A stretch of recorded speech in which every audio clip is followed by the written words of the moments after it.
ఈ అవినీతిని బయట పెట్టాలి. ఇది ఎవరు చేసిండ్రు? రాష్ట్ర అధికార పార్టీ చేసిందా ఇంతకుముందు ఉన్నప్పుడు, అధికారంలో ఉన్నప్పుడు బీఆర్ఎస్?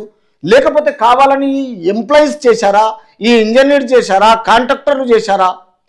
అసలు ఎందుకు ఈ అవినీతి జరగడం వల్ల రాష్ట్ర మాజీ ముఖ్యమంత్రి కల్వకుంట్ల చంద్రశేఖరరావుకు తెలియనియలేదు. పోనీ చంద్రశేఖరరావు వీళ్ళందరినీ నమ్మాడా, లేకపోతే వాళ్ళే ఇతనికి మోసం చేశారా?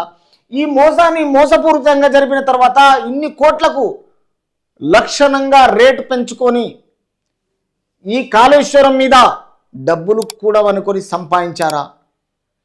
అసలు నిజం ఏంది? ఎందుకు బయటికి లాగుతలేరు?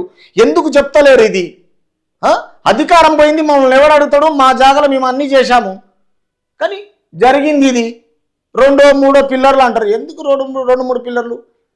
115కి వెళ్ళి 122 అంటే ఎన్ని పిల్లర్లు? 7 పిల్లర్లు. కుంగిపోవడం ఎట్లయిపోయింది? ఆ రోడ్ ఏంది, పర్రెలు ఏంది, ఆ క్రాక్లు ఏంది? ఇంత చీప్ మెంటాలిటీగా తీసుకుంటే ఎట్లా? అధికారంలో ఉండి, అవగాహన ఉండి, అందరూ మీ అధీనంలో పనిచేసి, మీకు ఇంటర్నల్లో ప్రతి ఒక్కరు కలిసి ఉన్నప్పుడు 1979 మంది రిటైర్ ఆఫీసర్లను పెట్టుకున్నారు. మీ ఇష్టార్జితంగా మొత్తం పని నడిపించారు ప్రతి శాఖకు. ఈ కాళేశ్వరానికి రిటైర్ అయిన ఆఫీసర్లను పెట్టుకున్నారు, ఇంజనీర్లను పెట్టుకున్నారు. ఎలక్ట్రిసిటీ డిపార్ట్మెంట్ అయినా అదే. అన్ని శాఖలలో మీ ఇష్టారాజ్యంతో పైకి మాత్రం మిడిమిడి జ్ఞానంతో మాట్లాడి కాలక్షేపణ చేసి 10 సంవత్సరాలు గడిపినరు. తెలంగాణ ప్రజలను నిలువున ముంచారు తప్ప దీని మీద మనసు పెట్టకుండా డబ్బు ఖర్చైనా పర్వాలేదని మీ భోగభాగ్యాలు బాగా డబ్బులు, ఆస్తులు, అంతస్తులు సంపాదించుకొని అవినీతికి పాల్పడిన ఇది ప్రజలందరికీ గమనిస్తే అదే విషయం. సోదరులారా బాగా వినండి.